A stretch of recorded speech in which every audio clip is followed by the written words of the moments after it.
if you've been watching these videos, you've seen where when he gets over to the side of the round pen there over by the barn, he's wanted to kind of crash into that fence and push on it and stick his head out there. And he's doing that because those horses are over there and he thinks that's where he needs to be. At least he has been thinking that.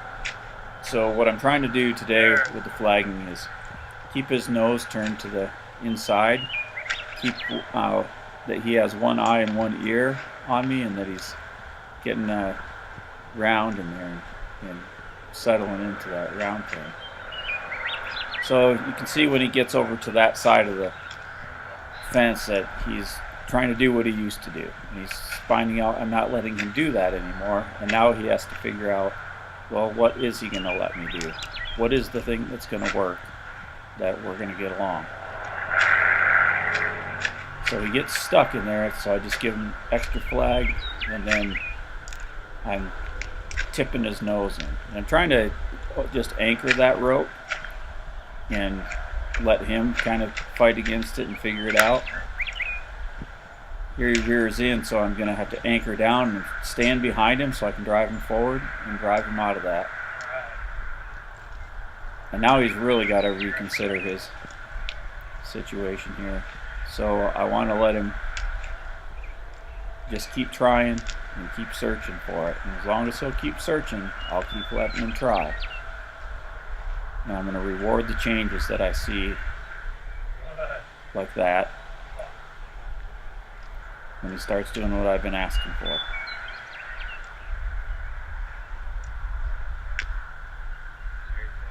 So I'm going to let him take a little break as a reward because he just made a little bit of a change there because he searched for it. And I'll start going back around again.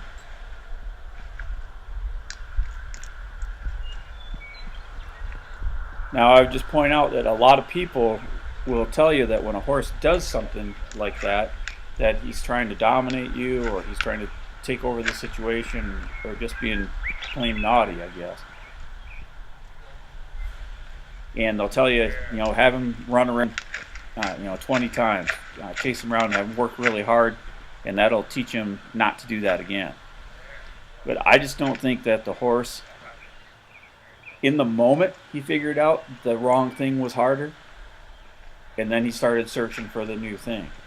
But if the next thing that I do is force him to run around in circles, then I'm asking him to run around in circles, and he's running around in circles. So what reason would he have to change that? He feels like he's doing what you're asking him to do, and he's just getting sweaty and tired in the process. So now the horse is figuring out I'm really not changing that much of what I was doing with the flag before when he was trotting around. He's just figuring out that I'm not asking for a whole lot, so he doesn't have to do a whole lot. And now he's walking through, he's keeping slack in that line by having his nose tipped in to the inside and keeping the circle that slacks that line. And he's got one eye on me and he's got one ear on me.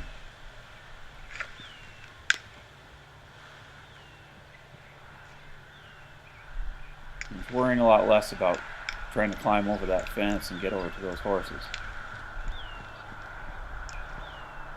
So he's starting to figure it out. So I'm starting to let him relax.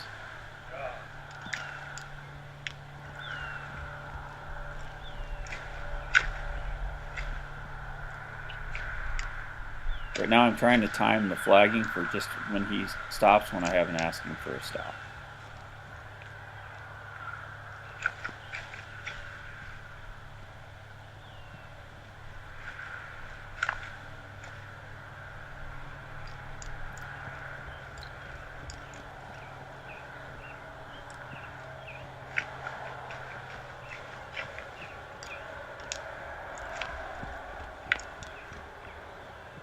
Again, letting him bump into that rope, I'm just anchoring it in place. And he's figuring out that if he just keeps his head tipped in a little bit, he'll keep the slack in it. And then it's not bothering him.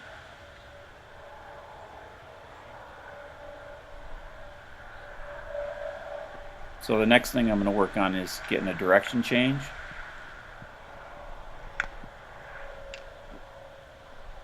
And have him turn to the inside when he makes that change. And we'll just put that in the next video and do a little bit of that.